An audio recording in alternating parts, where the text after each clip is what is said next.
नमस्कार। दिन भर की बड़ी खबरों में आपका स्वागत है। मैं हूं आपके साथ आराधना। आज इस बुलेटिन में बात होगी संसद के मॉनसून सत्र की, बिहार विधानसभा में एसआईआर पर मचे बवाल की, देखेंगे क्यों बीजेपी पर भड़की ममता बनर्जी, क्यों सुप्रीम कोर्ट ने ईडी को लगाई फटकार, कैसे बिहार में चुनाव से पहले एनडीए में बढ़ा टकराव, और बुलेटिन के आखिर में देखेंगे जाने माने कार्टूनिस्ट इरफान की किस खबर पर पड़ी तिरछी नजर। लेकिन दिन भर की तमाम बड़ी खबरों से पहले एक नजर आज की सुर्खियों पर। जस्टिस वर्मा को सरनेम से संबोधित करने पर वकील को सुप्रीम कोर्ट से लगी फटकार। सीजेआई गवाही बोले मर्यादा में रहिए, वे अब भी कोर्ट के जज हैं। मुंबई में रनवे से फिसला एयर इंडिया का विमान, भारी बारिश के कारण लैंडिंग के समय हादसा, इंजन को नुकसान, 3 टायर फटे। ईडी का ऑनलाइन सट्टेबाजी पर शिकंजा, मेटा गूगल के अधिकारियों को फिर भेजा समन, 28 जुलाई को सभी दस्तावेजों के साथ होना होगा पेश। शेयर बाजार में तेजी, 442 अंकों की बढ़त के साथ 82,200 पर बंद हुआ सेंसेक्स, तो 122 अंकों की बढ़त के साथ 25,090 पर बंद हुआ निफ्टी। ये तो थी सुर्खियां। अब बात आज की सबसे बड़ी खबर की। 21 जुलाई से संसद के मॉनसून सत्र की शुरुआत हो गई है। सत्र का पहला दिन ही मोदी सरकार के लिए काफी मुश्किल रहा, क्योंकि विपक्ष के सवालों ने मोदी सरकार के छक्के छुड़ा दिए। इसके अलावा राज्यसभा में मल्लिकार्जुन खड़गे और जेपी नड्डा के बीच जबरदस्त बहस देखने को मिली।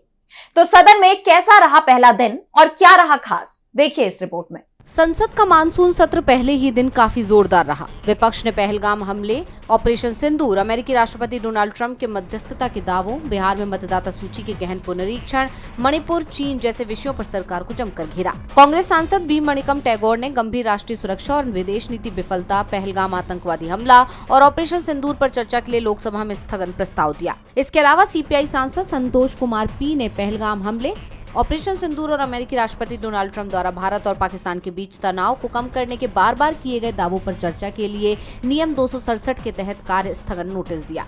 सदन की कार्यवाही शुरू होते ही विपक्ष ने नारेबाजी करते हुए ऑपरेशन सिंदूर पर चर्चा की मांग की। वहीं राज्यसभा में कांग्रेस अध्यक्ष मल्लिकार्जुन खड़गे ने अमेरिकी राष्ट्रपति ट्रंप द्वारा बार बार भारत पाकिस्तान के बीच मध्यस्थता के दावे पर भी सरकार से हालात स्पष्ट करने की मांग की। लोकसभा में राहुल गांधी ने भी इस मुद्दे को उठाने की कोशिश की, लेकिन उन्हें बोलने नहीं दिया गया, जिसे लेकर कांग्रेस ने सरकार पर तीखा हमला बोला और कहा कि विपक्ष के नेता को ही सदन में बोलने नहीं दिया जा रहा है। वहीं विपक्ष के विरोध का असर ये हुआ कि सरकार ऑपरेशन सिंदूर पर चर्चा के लिए तैयार हो गई। 16 घंटे का समय ऑपरेशन सिंदूर पर चर्चा के लिए तय किया गया है, लेकिन चर्चा इस सप्ताह नहीं होगी बल्कि 28 जुलाई के बाद कराई जाएगी। यानी सत्र के पहले ही दिन ये साफ हो गया कि विपक्ष सरकार के आगे झुकने या दबने के मूड में नहीं है। बता दें कि सत्र के पहले दिन राज्यसभा ने बिल ऑफ लैंडिंग विधेयक 2025 पारित किया। संसद के मॉनसून सत्र का पहला दिन जबरदस्त रहा, तो बिहार विधानसभा के मॉनसून सत्र में भी भारी बवाल देखा गया। जिस तरह से सत्र से पहले ही बिहार में सियासत गरमाई हुई थी, एनडीए सरकार विपक्ष के निशाने पर थी, उसे देखते हुए यह तय माना जा रहा था कि इस बार का विधानमंडल का सत्र भी काफी धमाकेदार होगा। और सत्र के शुरू होते ही विपक्ष सरकार पर हमलावर दिखाई दिया। बवाल के बीच सदन स्थगित कर दिया गया। तो क्या कुछ हुआ सत्र के पहले दिन, आइए देखते हैं इस रिपोर्ट में। बिहार के विधानमंडल के मॉनसून सत्र का पहला दिन काफी जबरदस्त रहा। मतदाता पुनरीक्षण कार्य के मुद्दे पर एनडीए सरकार बुरी तरह से घिर गई। सदन के अंदर और बाहर विपक्ष के नेताओं ने जमकर प्रदर्शन किया। पत्रकारों से बात करते हुए नेता विपक्ष तेजस्वी यादव ने एसआईआर को लेकर एनडीए सरकार को साफ चेतावनी दे दी। उन्होंने कहा कि हम लोगों की मांग है कि मतदाता पुनरीक्षण कार्य पर विधानसभा में एक चर्चा होनी चाहिए। अगर लोकतंत्र को समाप्त करने का कोई प्रयास करेगा तो हम लोग चुप बैठने वाले नहीं हैं, और अगर सरकार विधानसभा में चर्चा कराने को तैयार नहीं होती तो हम लोग आंदोलन करेंगे। एसआईआर पर पहले से ही विवाद छिड़ा हुआ है और अब इस पर सदन में भी बहस छिड़नी तय मानी जा रही है। विपक्ष के तेवर एनडीए सरकार की चिंता बढ़ा रहे हैं। सदन की कार्यवाही शुरू होते ही सबसे पहले विधानसभा अध्यक्ष नंद किशोर यादव ने बोलना शुरू ही किया था कि इस दौरान ही विपक्ष के विधायकों ने नारेबाजी शुरू कर दी। सदन में बिहार के गुंडा राज के नारे गूंजते सुनाई दिए। ये तो पहले से ही तय माना जा रहा था कि सदन में बिगड़ती कानून व्यवस्था का मुद्दा उठेगा और नीतीश सरकार घिरेगी, लेकिन जितने आक्रामक रूप से विपक्ष ने इसे उठाया, इसका अंदाजा सरकार को भी नहीं था। नारेबाजी के बीच एआईएमआईएम के विधायक वेल में पहुंच गए, पोस्टर दिखाने लगे। उधर स्पीकर सभी को शांत रहने के लिए कहते रहे, लेकिन विपक्ष हावी नजर आया। सदन की कार्यवाही के दौरान सीएम नीतीश आए और जाकर अपनी सीट पर बैठ गए। नेता प्रतिपक्ष तेजस्वी यादव उनसे थोड़ी ही दूर पर बैठे थे, लेकिन दोनों में बातचीत तो दूर, नमस्कार तक नहीं हुआ। प्रदेश में बढ़ते क्राइम को लेकर पूर्व मुख्यमंत्री राबड़ी देवी ने सीएम का इस्तीफा मांग लिया। उन्होंने कहा कि नीतीश कुमार इस्तीफा दें और अपने बेटे को मुख्यमंत्री बनाएं। इस पूरी उथल पुथल के बीच नीतीश सरकार ने बिहार विधानसभा और विधान परिषद में 57,000 करोड़ से ज्यादा का प्रथम अनुपूरक बजट पेश किया, जिसके बाद सदन को स्थगित कर दिया गया। बिहार विधानसभा में एनडीए सरकार बुरी तरह से घिर गई, तो आरोप सीएम ममता बनर्जी ने भी लगाए हैं बीजेपी पर। पश्चिम बंगाल में विधानसभा चुनाव होने में अभी समय है, लेकिन राज्य की राजनीति अभी से गरमाई हुई है। राज्य की सीएम ममता बनर्जी ने अभी से मुख्य विपक्षी पार्टी बीजेपी को अपने निशाने पर ले लिया है। वो बीजेपी पर बंगाल विरोधी होने के गंभीर आरोप लगा रही है। उसी कड़ी में टीएमसी ने शहीद दिवस रैली की, जिसमें ममता ने बीजेपी और मोदी सरकार पर जमकर हमला बोला। पश्चिम बंगाल में भले ही विधानसभा चुनाव अभी दूर हैं, लेकिन सत्ताधारी टीएमसी अभी से एक्टिव मोड में नजर आ रही है। उसी के चलते टीएमसी ने शहीद दिवस रैली की, जिसमें मुख्यमंत्री ममता बनर्जी से लेकर लोकसभा सांसद अभिषेक बनर्जी ने केंद्र की मोदी सरकार और बीजेपी पर जमकर हमला बोला। আমরা সব ভাষাকে সম্মান করি, हिंदी को भी हम प्यार करते हैं, हम गुजराती को भाषा को भी प्यार करते हैं, हम मराठी भाषा को भी प्यार करते हैं, हम राजस्थानी भाषा को भी प्यार करते हैं, हम हर लैंग्वेज को प्यार करते हैं। लेकिन आप बांग्ला भाषा का ऊपर संतोष क्यों कर रहे हैं? क्यों कर रहे हैं? बांग्ला आजादी का लड़ाई में लड़े थे, बांग्ला नवजागरण किए थे, बांग्ला जो कर सकता है और कोई नहीं कर सकता है। इसी के लिए मने राखबेन, बांग्लाय माटी दुर्जय घाटी, बांग्लाय माटी दुर्जय घाटी। জেনে রেখো দুর্বৃত্ত, আমরা ভাঙি তবু আমরা মচকাই না, মনে রাখবেন। ममता बनर्जी ने भाषा विवाद को लेकर जारी विवाद के बीच बंगाली भाषा के अपमान और विरोध का मुद्दा उठाया। ममता बनर्जी ने विपक्षी दलों और मुख्यतः बीजेपी पर हमलावर होते हुए कहा कि जो लोग सोचते हैं कि ममता अभिषेक तृणमूल को गाली देकर बच निकलेंगे, वो ऐसा नहीं कर पाएंगे। अब अगर कोई तुम्हें चोर कहे तो तुम जवाब में कहोगे कि तुम चोर और लुटेरे हो। ममता ने कहा है कि हमारी लड़ाई तब तक जारी रहेगी जब तक हम बीजेपी को केंद्र से बाहर नहीं कर देते। उन्होंने आरोप लगाया कि बीजेपी और चुनाव आयोग बंगाल के खिलाफ साजिश रच रहे हैं और बंगालियों को मतदाता सूची से हटाना चाहते हैं। उन्होंने कहा कि बीजेपी शासित राज्यों में बंगालियों को परेशान किया जा रहा है और उन्हें हिरासत शिविरों में रखा जा रहा है। इसके साथ ही ममता ने बिहार विधानसभा चुनाव के लिए वोटर लिस्ट के स्पेशल इंटेंसिव रिवीजन प्रोसेस को लेकर भी चुनाव आयोग को अपने निशाने पर ले लिया। यानी साफ है, सीएम ममता बनर्जी ने विधानसभा चुनाव के लिए अभी से कमर कस ली है। सीएम ममता बीजेपी पर बुरी तरह भड़क गई, तो फटकार ईडी को भी लगी। देश में मोदी सरकार के आने के बाद से ईडी सहित तमाम दूसरी जांच एजेंसियां जरूरत से ज्यादा सक्रिय हो गई हैं, जिसे लेकर विपक्ष सरकार पर हमलावर भी रहता है। यही नहीं, ईडी को कोर्ट से बार बार फटकार भी लगती है। लेकिन 21 जुलाई का दिन ईडी के लिए फटकार खाने का दिन बन गया। कई मामलों में ईडी को सुप्रीम कोर्ट से लेकर हाई कोर्ट तक फटकार लगी। देखिए ये रिपोर्ट। ईडी मोदी सरकार के इशारों पर काम करती है। विपक्ष तो ये आरोप लगाता ही रहता है, लेकिन इस बार सुप्रीम कोर्ट ने भी ईडी को फटकार लगाते हुए कुछ ऐसा कह दिया जिससे विपक्ष के आरोपों को बल मिल गया है। दरअसल सुप्रीम कोर्ट ने कहा कि राजनीतिक लड़ाइयां चुनाव में लड़ी जानी चाहिए, जांच एजेंसियों के जरिए नहीं। ईडी का इस तरह इस्तेमाल क्यों हो रहा है? बता दें कि सीजेआई बीआर गवई और जस्टिस के विनोद चंद्रन की bench Mysore urban development board case में ईडी की अपील पर सुनवाई कर रही थी। सुनवाई के दौरान सीजेआई ने कहा कि हमारा मुंह मत खुलवाइए, नहीं तो हम ईडी के बारे में कठोर टिप्पणियां करने के लिए मजबूर हो जाएंगे। इसके अलावा सीजेआई ने कहा कि मेरे पास महाराष्ट्र का कुछ अनुभव है, आप देश भर में इस हिंसा को मत फैलाइए। दरअसल ईडी ने कर्नाटक के मुख्यमंत्री सिद्धारमैया की पत्नी बीएम पार्वती को मूडा केस में समन भेजा था। कर्नाटक हाईकोर्ट ने मार्च में यह समन रद्द कर दिया था। इसके बाद ईडी ने इसे सुप्रीम कोर्ट में चुनौती दी थी। उसी मामले में सुनवाई करते हुए सुप्रीम कोर्ट ने ईडी को खरी खोटी सुनाई। और तो और मामले में ईडी को सुप्रीम कोर्ट से करारा झटका भी लगा, क्योंकि कोर्ट ने ईडी की अपील को खारिज भी कर दिया। इससे पहले भी कई मामलों को लेकर सुप्रीम कोर्ट ईडी के खिलाफ सख्त रुख इख्तियार करता रहा है। ऐसे में एक और मामले में कोर्ट की ईडी के खिलाफ नाराजगी बता रही है कि केंद्र सरकार की मंशा को सुप्रीम कोर्ट भी समझ रहा है, क्योंकि कोर्ट ने ईडी के सहारे से केंद्र की मोदी सरकार पर भी निशाना साधा है।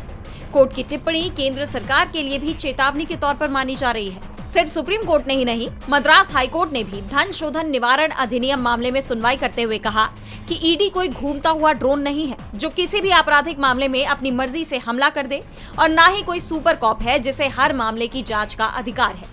यानी कहा जा सकता है कि हाई कोर्ट से लेकर सुप्रीम कोर्ट तक ईडी पर सभी की नजर बनी हुई है। केंद्रीय जांच एजेंसियों की कार्रवाई सवालों से घिर गई है। वैसे सवाल तो एनडीए गठबंधन को लेकर भी बने हुए हैं।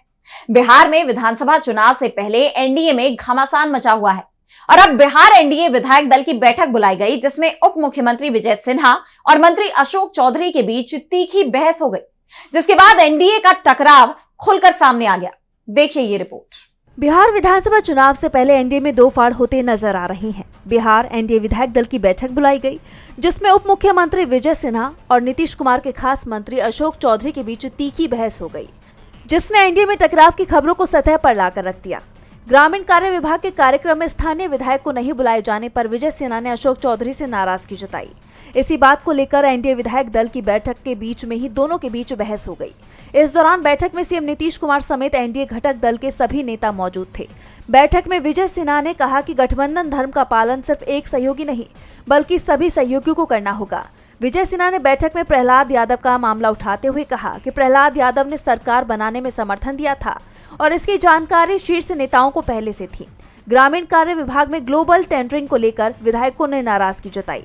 विधायकों का कहना था कि ग्लोबल टेंडरिंग से चुनाव में नुकसान हो रहा है। एनडीए के विधायकों ने नल जल योजना को लेकर भी नाराजगी जाहिर की।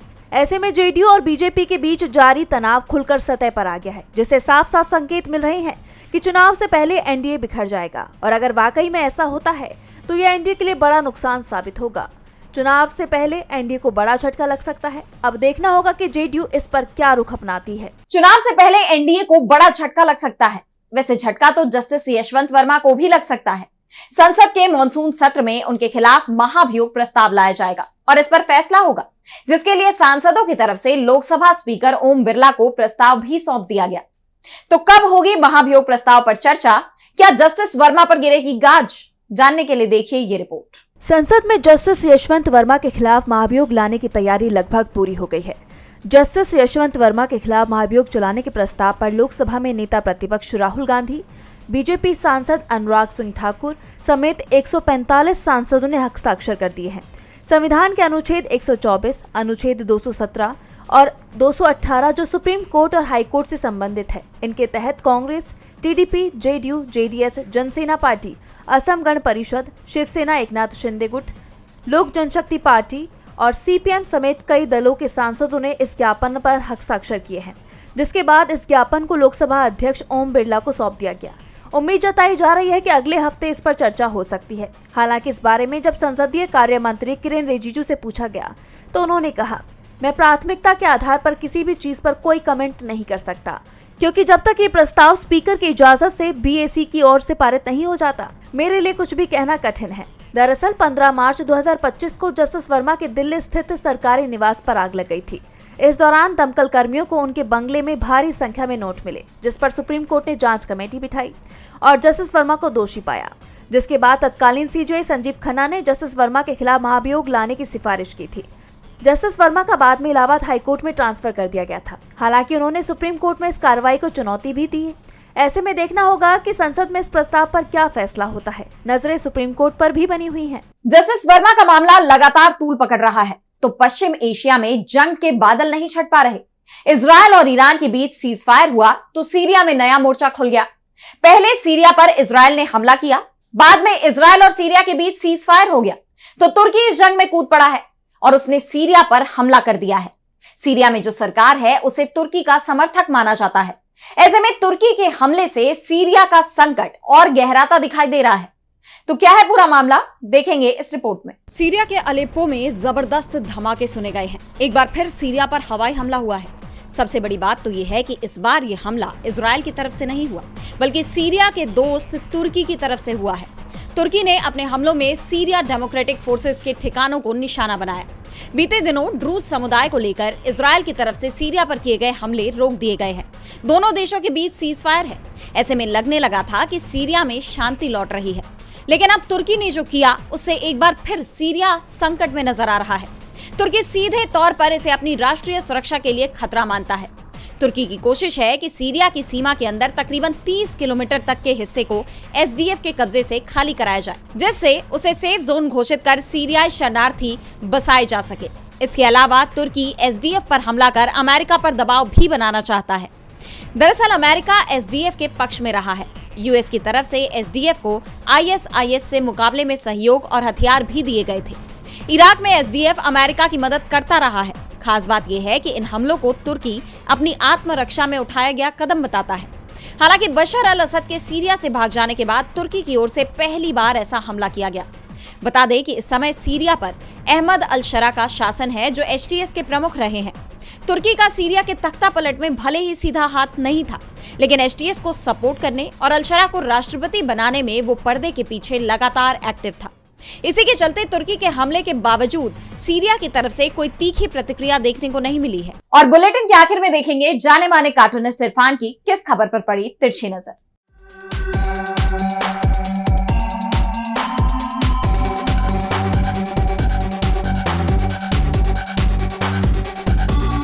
राहुल गांधी ने शिकायत की है कि उनको संसद में बोलने नहीं दिया जा रहा है। अरे भाई, सरकार अगर आपको बोलने देगी तो या तो आप संसद के बाहर बैठे होंगे या फिर सरकार मुसीबत में पड़ जाएगी, क्योंकि जब भी आप बोलेंगे तो महंगाई के बारे में बोलेंगे, बेरोजगारी के बारे में बोलेंगे, अर्थव्यवस्था के बारे में बोलेंगे, कानून व्यवस्था के बारे में बोलेंगे। ये सब उस तरह की बातें हैं जिन पर सवाल पूछना मना है और जिनकी संसद में नो एंट्री है।